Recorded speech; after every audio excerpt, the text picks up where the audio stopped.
Dios nos envió a Jesucristo, vino a morir para salvar,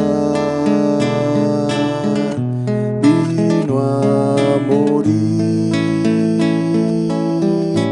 pagó mis deudas, y aunque Él murió, su tumba ya vacía está. Él vive hoy, vivirá mañana, confío en Él, no temeré, pronto veré a mi Maestro, y ahora espero me dará la eternidad. Y algún día con los santos alabaremos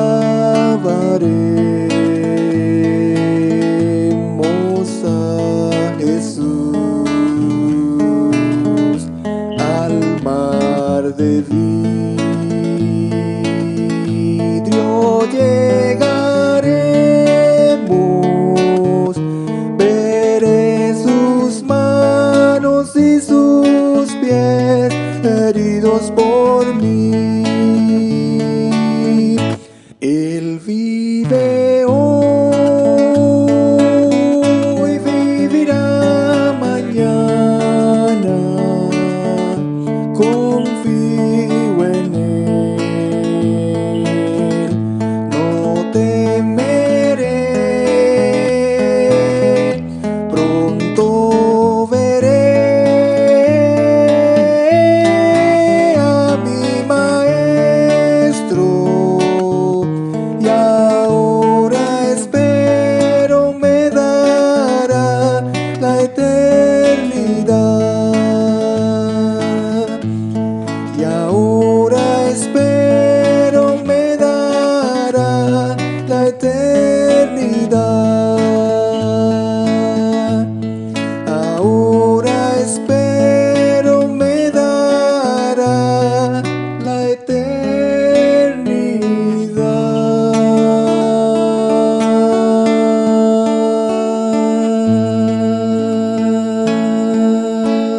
Sí.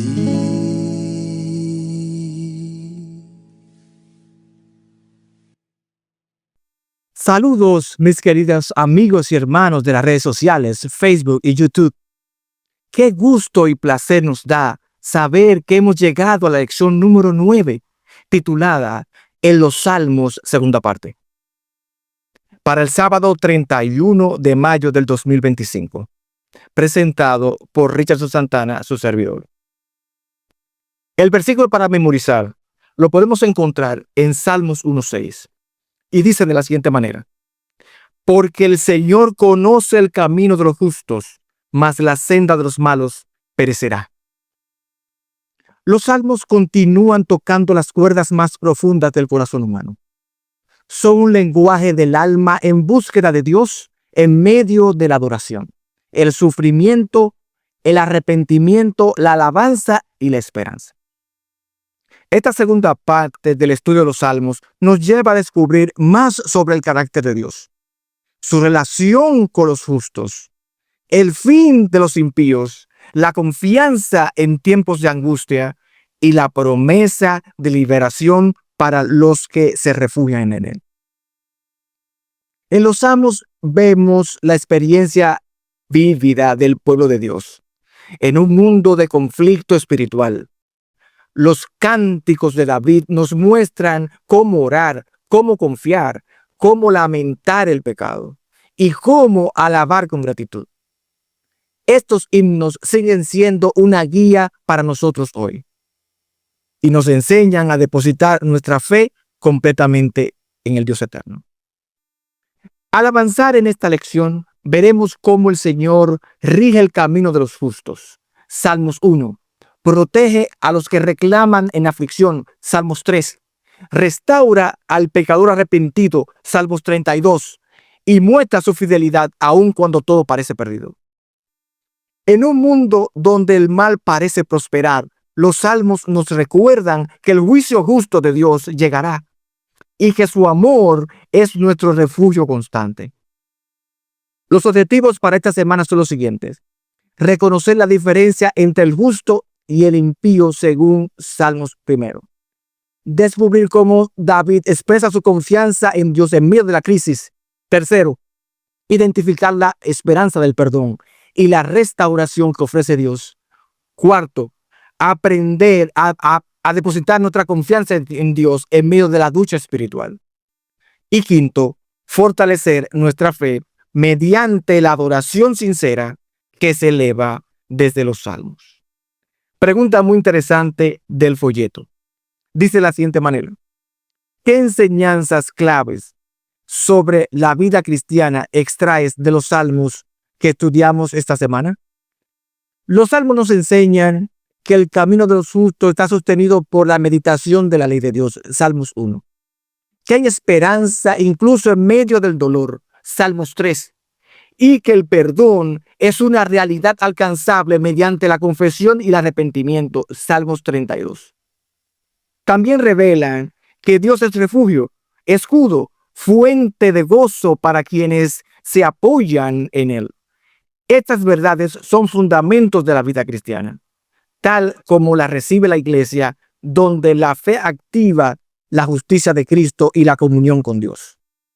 Estos son esenciales para el crecimiento espiritual. En el estudio del domingo vemos el justo y el impío. Salmos 1. El Salmo 1 presenta dos caminos: el justo y el impío. El justo es aquel que medita día y noche en la ley del Señor. Está representado como un árbol plantado junto a corrientes de aguas, firme, fructífero y resistente. El impío, en contraste, es como paja que el viento dispersa. Este salmo introduce la idea fundamental de la sabiduría bíblica. La fidelidad a Dios es el único camino a la vida plena. La relación del justo con la ley divina refleja la santificación progresiva del creyente. El juicio final separará a los justos de impíos y solo los que han seguido el camino divino permanecerán. En el estudio del lunes vemos a Dios como el escudo. Salmos 3. David, en medio de la rebelión de su hijo Absalón, escribe este salmo clamando a Dios por protección. Aunque sus enemigos se multiplican, él declara: tú eres escudo alrededor de mí. Esto resalta que el escudo simboliza la confianza en la protección divina en momentos de desesperación. David no niega el peligro, pero afirma su fe. El creyente también puede dormir en paz, aún en medio del caos, sabiendo que Dios sostiene su vida. Esta confianza es una lección poderosa de cómo orar y descansar en Dios cuando todo parece perdido. En el estudio del martes vemos cómo la confianza de David se afirma: en paz me acostaré. Salmos 4. Este salmo nocturno es una extensión del anterior. David invoca a Dios como el que lo hizo ensancharse en la angustia. Aconseja a los que dudan a confiar, a ofrecer sacrificios de justicia y poner su fe en el Señor. Termina con una poderosa declaración: en paz me acostaré y asimismo dormiré, porque solo tú, Jehová, me haces vivir confiado. Esto quiere decir que la paz interior que se expresa aquí no es el resultado de circunstancias externas, sino del estado del corazón en comunión con Dios. El creyente hoy debe buscar esa confianza diaria para reposar seguro, aun cuando no tenga todas las respuestas ni las soluciones a sus problemas. En el estudio del miércoles, David se goza en el perdón. Salmos 32. Este salmo de David celebra la bendición del perdón. Habla del sufrimiento de quien guarda silencio en su pecado y del alivio cuando se confiesa. Bienaventurado aquel cuya transgresión ha sido perdonada. Aquí se destaca el paralelismo entre el Salmo 51. David enseña que el perdón no es automático. Se requiere confesión sincera. El gozo del perdón restaura la relación con Dios y protege contra el pecado futuro y permite al creyente enseñar a otros el camino hacia la gracia. Dios se presenta como refugio, guía, libertador. La enseñanza bíblica recalca que la justificación es por fe, pero produce una transformación visible en la vida. En el estudio de los jueves pudimos estudiar paz en la tormenta. Salmos 46. Dios es nuestro amparo y fortaleza, nuestro pronto auxilio en las tribulaciones.